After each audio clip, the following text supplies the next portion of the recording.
Kaixo, lehenengo kasuarekin hasiko gara, peroxidoekin. Peroxidoen kasuan, kontuan eduki behar dugu, oxo bat, orain arte erabili duguna, peroxo bategatik aldatzen dugula. Zer da oxo talde bat? Oxo taldea bada oxigeno bakar bat bi elektroien beharrean. Ikusten duzuen hor ez dago azpi indizerik. Eta peroxoa bada, bi oxigeno elkar lotu egiten direnean eta bi elektroi behar dituztenean. Hemen bi oxigeno daude eta azpi indize hau beti agertu behar da. Ezin da simplifikatu bi hau. Formula egiterakoan, agertzen bazaigu metala azpi indize batekin eta oxigenoa bi baina handiagoa dan azpi indize batekin, simplifikatu dezakegu beti ere O2 agertzen bada.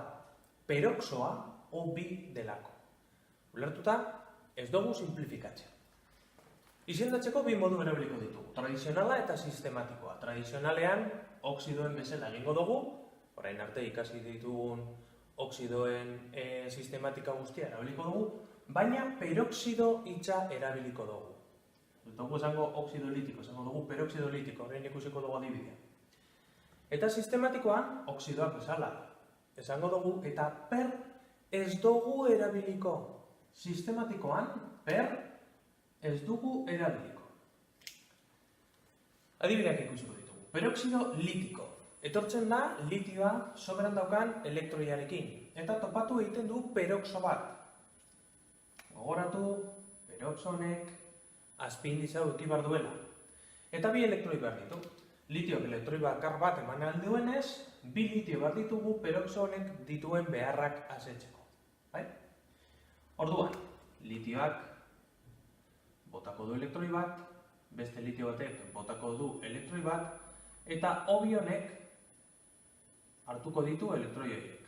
De acuerdo? Orduan eukiko dugu bi litio peroxo batentzako. Ez dugu simplifikatzen, ez ahaztu, ez da horrela, baizik horrela, zergatik peroxidoa dalako, peroxo taldea egon behar da, badakit 11 aldiz esan dudala, baina oso garrantzitsua dago buruan sartzea.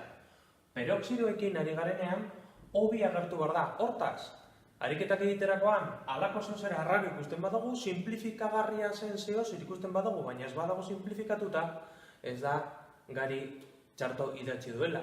Garik ez duela ondo idatzi, baizik eta peroxidoa dela. Acuerdo? Modu sistematikoan nola izendatuko genuke? Dilitio dioxido. Ez dugu per erabiltzen. Tradizionala eta sistematikoa. Peroxido bariko.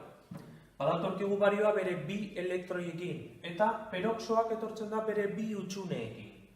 Elkartzerakoan, bario bakar batek peroxo horrek dituen beharrak esetzen ditu. Orduan, jartzen dugu horrela, eta dituko diogu bario dioxido edo peroxido bariko. Peroxidoak argi, ez dugu simplifikatzen eta obi agertu behar da derrigorrez. Orain, ariketak egin eta dudak galdetu. Aurrera!